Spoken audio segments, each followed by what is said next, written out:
ama sa penin ay mi channel ngai lua ana vele ana ngai ho zo se na bon sawin na chungun ki pa thu ka hin se na hi chule maban chi zom thei ringa dam na phat pha ei pewa I pathinu chulo pina changta hen dunya ise di wa hi le lengpa Nebuchadnezzar mang mule sahe mel chi na ti a hi ichina ding achun Bible chang mun chom chom mun tam ta zong innovative a hi tu hin Ethiopia wa ilu masang uvin thuma pui to bangin Bible chang aban banin anasim uhite ama sapenin Revelation tu pondo bungsom le li changko le changsom chuche zo chun vantil thumna chun amani nung chu azujin hata in asamin koi hile sahem chule alim chu hova chibaibu chu chule achala ahim ahuna ahim melchi na kinam do chu kila a umle ama jong chu pathian lunghan na khona chu alunghan na lengpi zu imato hello hel gut sa ki koi chu adon te ding a hi chule bantil thing ho mit mule kyang ngoi no mit mo a chu mele ka na athu gim de a hi Revelation mo kha chang thum hi che lagaw thu se do ho sima chule za a chule asunga ki sun thu ho ching se ni da chu anun no ma hi phat anai ji hin hiji chun thiam gaw thu se do ho ngai sa lowa umle pom lowa zui lo ho chunga pathian lunghan na hlongding a hi ti kichin ta in ena hilin a hi achunga Bible chang emu sahe mel chi na kiti thu cheng hi nega kha ta em leisi chunga hin mel chi na kiti hi ni bo om in a hi hi chu pathian mel chi na le sahe mel chi na a hi hi chi mel chi na te ni la pen pa a chu na hi aji chu sahe mel chi na nekila kha a hi le pathian mel chi kha lo mi na hi ti na a hi rom bunguk changsom legu koi hing hi zong le athua nungdinga asua nalu na chu thi na dinga chon si na lam hi zong le chon phat na dinga chon si na lam hi zong le chon phat na dinga athua nun na hi zong le athua nom na pa su na hi chu na he lo ham hi chalai Bible changa imo bangun athua na pa su a umding hi jin melchi na kipete ni la koi pen melchi na chu nakila a nanit ham pathian melchi na nakila a nanit ham a hi lo le sahe melchi na chu nakila a nanit ham hi chu hul chinin aji chu melchi na nakila a nanit pa su hiding na hi ton sut hinalam pi le ton sut hinalam pi ki khen na hi jin gerin lang hinalam pi sahe melchi na nakichin kha a hi le da han lang hinalam pi pathin melchi na chu kila in lang ni in paka jesu ku hing puwa ikisan jeng bowa hi theding a hi poi paka jesu hu hing puwa kisana jing theding hile atop na pena thiam gavin ana sekit ponte Revelation bungsom le thum changsom le gu chule ama chun aneu alen ahaw awai chamlen le su hi chengzo si chu a khut je lama ahim achalwa ahim amel chi na chu abani sa ahi thimgau zone in hi che mel chi na thu ana se hi ivet le paka jesu hu hing puwa kisan jeng bowa hi hu hing na ni jing the hi lodan akimu the jin hi hiji chun mel chi na thu hi hol chila thina the sa he mel chi na chu pai tha a hin na the pathin mel chi na zo chu kila ding hi pathin mel chi na chu ipi hiya sa he mel chi na zong chu ipi ham ti chu hung in lang phat pha na nei per in tu hin Ethiopia lu ta hite lengpa Nebuchadnezzar mang kum jagu ledi BC pha laijin Babylon leng khat a umin amin chu Nebuchadnezzar ahi lengpa hin adung thima agial thil khat a umin angai tu chu ahi le ama lengam pha ri ki chai ting le I tobang lengam ahung umdem ti ngai tu pe chun lengpa chu ai mutan ahi ai mut pha chun mang kidang ta khat amang matin amang chu ipi ahi hedo thei tapoi lengpan amang chu agial do theilo pha chun agam sung pumpia mitvai doi thiam ho aisan thiam ho le doi thiam ho zu si a kovin amang chu adong tai Daniel bungni changtuma pachanga lengpan ama hoza asijin ken mang khat kanejin ichimang hi ipi ki seina hiding hitam ti ke het nom in kalung agim the zengi ati hichun asle khathim hon lengpa za asijun vo lengpa hingsot in namang chu na su te hi nei se pi lew chun ke hon na le do pi tawinge ati ve lengpan asle khathim ho chu adon budin ke man ka se do sa ho hi thon ngai lo hi nangon hi che kamang hi na se do lo uwa chule ipi ki se nam ti jong na le do thelo bu le na ta saw ahal ahala ka hi goiding ki bot tel su ding chule na inzo seo jong ki phetha a ngem jing ki koiding a hi lengpa mang chu Babylon lengam sunga thiam gaw zo sin a het lo phat un Babylon su'a ana Judami Daniel thiam gaw pa chun lengpa mang chu a hil chet pi ta na hi Daniel bungni changsom ni lagi na pat som ni lako ama wang wana pathin khat se a cheng in aman hi tobang thil ki im ki sel gu ho hi phun do a hitai za khuna na lupet a mang na nei da na dul hun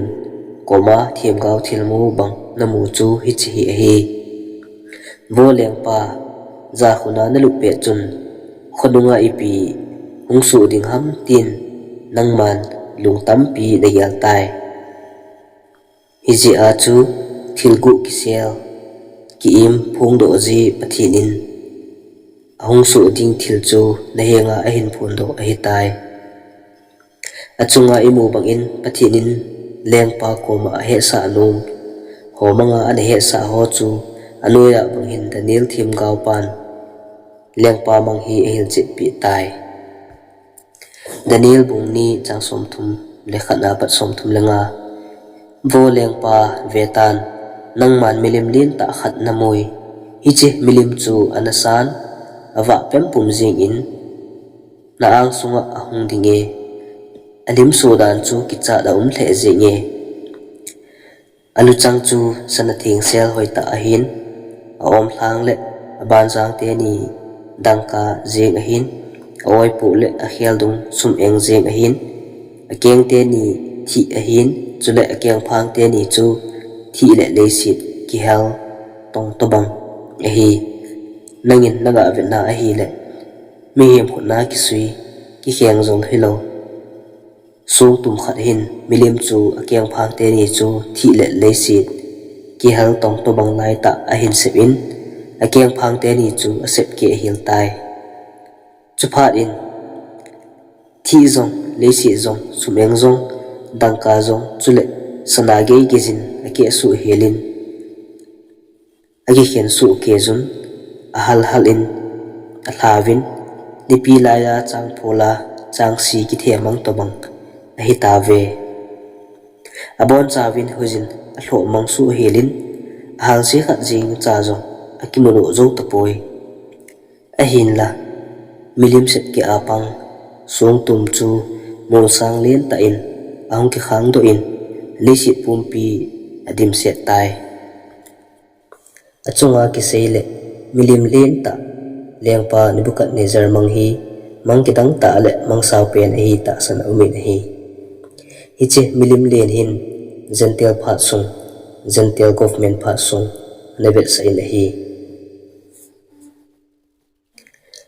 aluchang sana hin Babylon lengam BC Jagup lali apat zangale somthum legit sung anabe sa inahi aom thang le abante ni dangka hin medo persi lengam zanga le somthum le sagi BC apat zathum le somthum BC sunghi anabe sa inahi awai pu le akhial dum te ni sum eng hin Greek lengam zathum le som ni le ko BC apat som guk le guk BC sunghi anabe sa inahi akeng te ni thi hin rom lengam som guk langa BC apat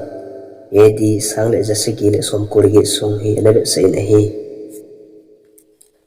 akeng phang te ni thi le leisit ki hel tong tobang hin democracy mipi tha a ki bai hom na pha sung anabe sa in ichu edi sang le jasagi le som kurgi na pat jentel phat be ka si Israel lengam kumsang kipat masang si hiding ahi Daniel bung ni changsom li le thum nang man thi chu bun hlu le si to ki hal jeng namu bang a hichi khang mi te chu ki cheng tu wa ki hal jeng zum diu ahi ahi wa nga de chira ki kan khom theilo hil diu ahi je aji chu thi hi le si to de ta ki kan mat theilo ahi bo ve thim ga win ani se ma bangin League of Nation anawin abana sang khajako somli le gate kumchun UNO United Nation Organization ti hi ong pot ta na hi hichu mi hem chi le nama ong ki gop naw chu hi tai nam zo se ki gop na hi jong le thi le leisi de ki gop ta ta thelo bangin ama ho jong chu ki gom ta ta thei pu vin hi sana lengam dangka lengam sumeng lengam le thi lengam honunga ungpot do lengam thi le leisit ki hel solka government hi pathin in hin sumang in tin chuzo teng chule pathin in lengam khat hin tung do in tin hi chi lengam chu mangki taloding lengam kitiding ahi Daniel bung ni changsom le le li hi to bang lengam ki hal jeng zung khanga leng ho khang phat hi le wan pathin in lengam khat a hin tun do ding hin hi chi lengam chu ki sumang kit lo hel ding a hi tai chu jong le aleng vai pu thanei na zong nam dang khat ki da ha pi lo ding a hi chi lengam hin azoa ki se lengam dang zo si chu abu chi su ke ya asu be hel ding achang si a hi chi lengam wang chu atu so ge ya ding dat jing ding a hi abul langa ki se Babylon lengpan mang anamu milim len ta chung thu chu them gaw Daniel in mangin anamu ki din hi Daniel bung sagi chang khana pa chang thum Babylon lengpa Belshazzar leng chan kalkum basa kumin za khuna alup na Daniel in mang khat anein alu hlu na them gaw thil mu khat amoi hi che amang hi le khana sundo in chule athudo chu kai go in aseje hi che hin Daniel chun aseje keiman jan manga thim gaw thil mu tabang thil kamu chun vetan waning le akona khupi hui hung nong chun tui khang len pa chu asem ling su hel tai hi chun tui khang le na konin sahem li ong po do on akilim lo be hirin achum chi hi ve Daniel in Nebuchadnezzar mang sahem a amu sahem khat na sahem ni na sahem thum na le sahem li na hi ve sahem li ana se ho hi sahem ta ta hi povin li si chunga leng li ungpo ding ho chu an se na hi Daniel bung sagi changsom le sagi aman asejin ichi sahem li ho hi le si na hung leng chang ding leng li a hi ve achunga imu bang in sahem li ati ho hi sahem ta ta a hi pon le si chunga leng li ungpo do hung ding do ding leng ho ana se na hi chu ki chen ta in akimu thejin a hi lengam li ungpo ding ho chu anuira ho hi ve khana Babylon lengam BC Jagup le lia pat BC zanga le som thum le get sung Nina Medo Persi lengam BC zanga le som thum le sagi apat BC zathum le som thum sung thumna Greek lengam BC zathum le som ni le ku apat BC som gup le gup sung Lina Rom lengam BC som gup le nga apat AD sang le jasagi le som ko le git sung AD sang le jasagi le som ko le git apat lesit chung pumpi hi lengin vai na hom tapon lenga ke vai pu na gam neu cha cha ana um zong le lesit chung pumpi hi leng khat thune na noiza vai ke hom e tapoi democracy gam mi pi thune na noya soka vai hom na akipanta le hi dunia dingin hichan hin ananga phot taw hite athu thing isim do na hole ingai thla na ho chu anei pan hichan chi do wadin phathe bu taw hen aki ting le sahem li ho khana panin ane beu hite ka ki pe